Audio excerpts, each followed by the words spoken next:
Hello and welcome to interest.co.nz. I'm Gareth Vaughan and I'm joined by Dan Bell, Senior Currency Strategist at HiFX. Okay. Thanks for joining us, Dan. This is our weekly look at the currencies markets, our never a dull moment report. And Dan, yet again, things have been dominated by Greece. I guess we have to remember drama and chaos are Greek words. What's this week's chapter been in terms of Greece? And we've got some big things coming up next week.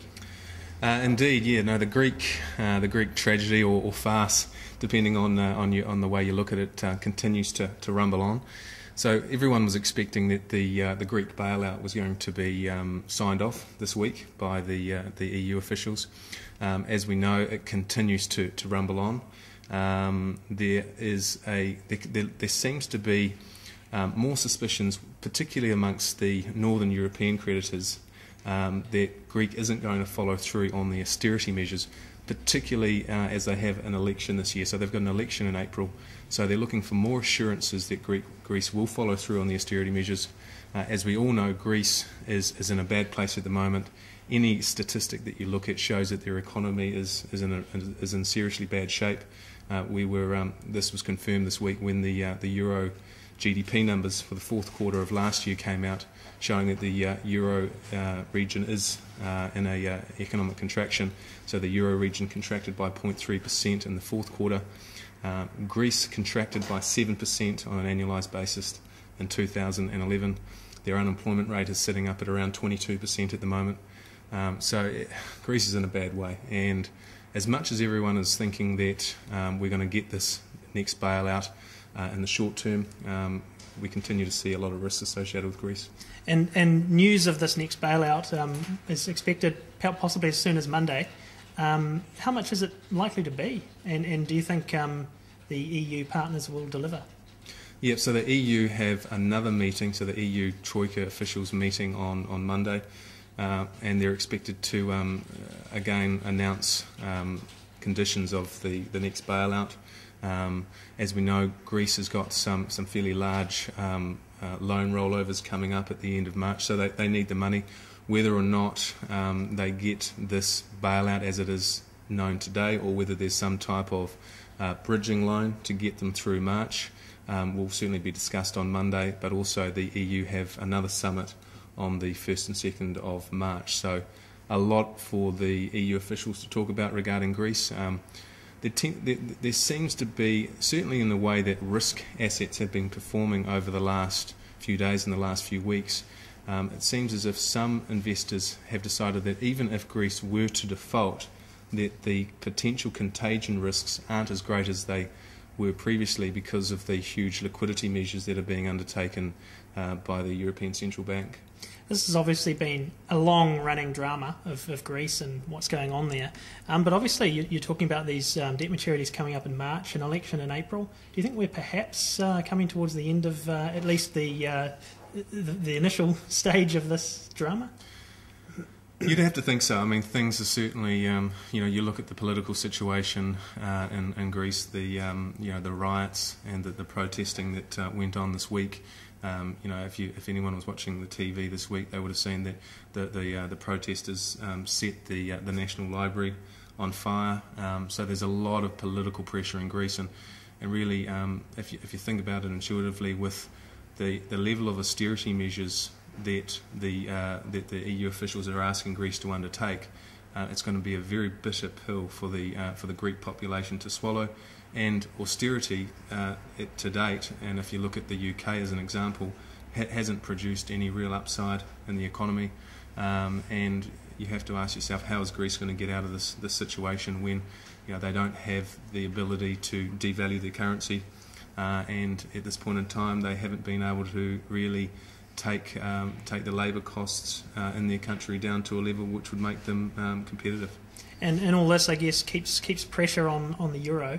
There hasn't been any particular news this week out of the other so-called PIIGS countries, the Spain, Italy's, Portugal's and Ireland's? Nothing specific. We saw a bond tender for Italy and Spain that was a little bit less positive than it has been. Overall, Greece continues to be the big focus. But looking sort of more broadly afield, the UK had some more economic data out this week. Their unemployment rate rose to 8.4%. That's the highest in 16 years. And they continue to feel a lot of the pressure from the austerity measures and the fiscal drag from the reduced government spending. So the UK economy continuing to find it pretty difficult. Further afield, looking at the US, they've actually had some better than expected data.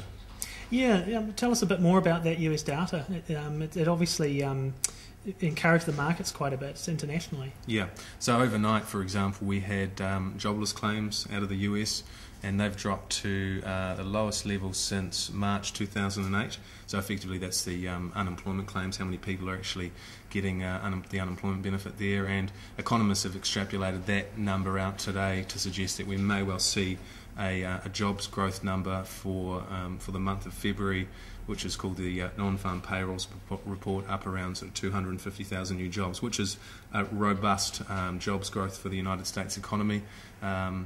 So yeah, the US has been reporting some better than expected news. That has given risk sentiment more of a boost. If you look at equity markets overnight, the Wall Street was up over 1%, and that's also been supporting the New Zealand dollar and the Australian dollar.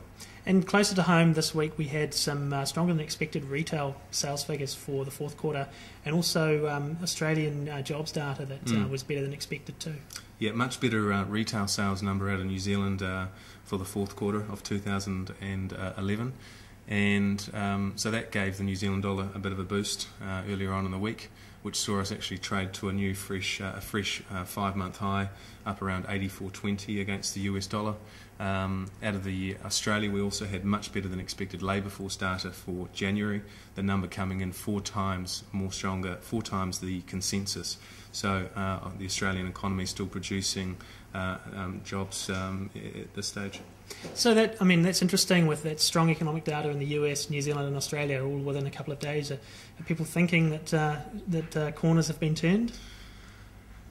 To a certain extent, I think there is more positive sentiment this year. I mean, if you go back to the last quarter of 2011, things were pretty sluggish in the New Zealand economy. Things were pretty sluggish in the US and Australia as well. So it does seem that this year things are a little bit more positive.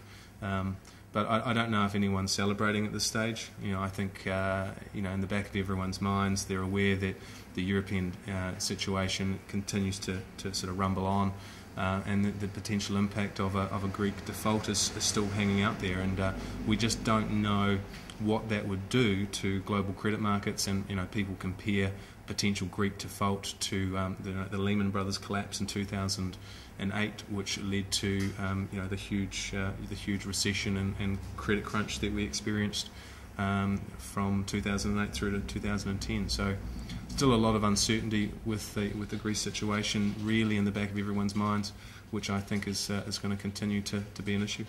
And I guess what we do still have, as you mentioned before, though, is a strong New Zealand dollar. What's it look like, especially on a TWI basis? And should we perhaps be hearing a bit more from Reserve Bank Governor Alan Bollard on this? Well, you'd think so. I mean, the New Zealand dollar on a trade-weighted basis is up in up in a range. It's only ever spent sort of 1% of its life in against all the major currencies. So if you look at the New Zealand dollar versus US, we're sitting around sort of just under 84 cents at the moment. Not far off those post-float all-time highs at 88 cents last year. Against the euro, we're well over 63 cents, which is a historical high. Against the pound, we're not far off all-time highs. The only currency we remain depressed against is the Australian dollar. We're sitting around 77.50 at the moment, coming under some selling Australian labour force numbers this week. So you would think that the stronger New Zealand dollar will start to have an impact on exporters, if not already. But there hasn't been many comments from either the government or Bollard with regards to the high currency. But more broadly, next week, Greece will be the word yet again? It will indeed. Yeah, Greece is definitely the word. So that EU meeting on Monday, will continue to be the big focus. Later in the week, well, it's the following weekend, 26th of Feb, we've got the ECB's second LTRO. This is the long-term refinancing operation where they're effectively lending as much money as the European banks want.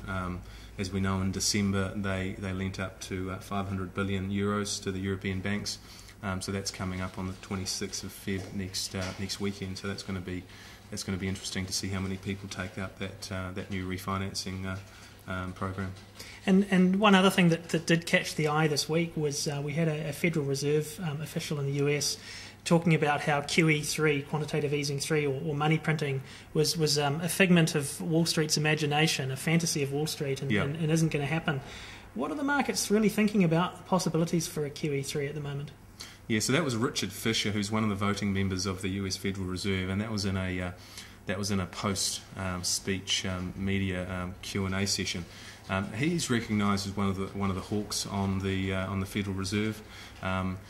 This came out about an hour or so before the FOMC minutes from the most recent meeting, and in the FOMC minutes, a number of the voting members actually stated that there is still potential for QE3.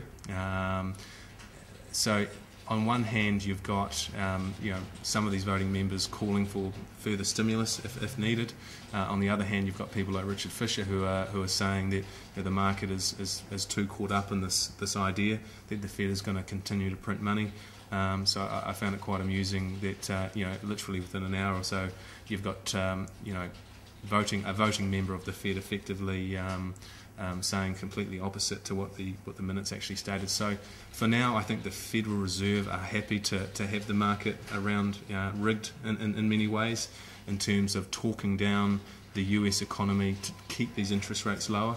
At some stage, I think the market will start to question whether or not the Fed are going to follow through with another round of quantitative easing, particularly if US economic data continues to outperform.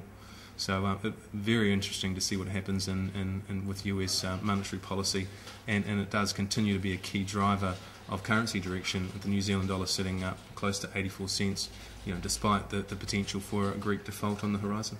Well, thanks for that, Dan. That's Dan Bell, Senior Currency Strategist at HiFX, and I'm Gareth Vaughan at interest.co.nz.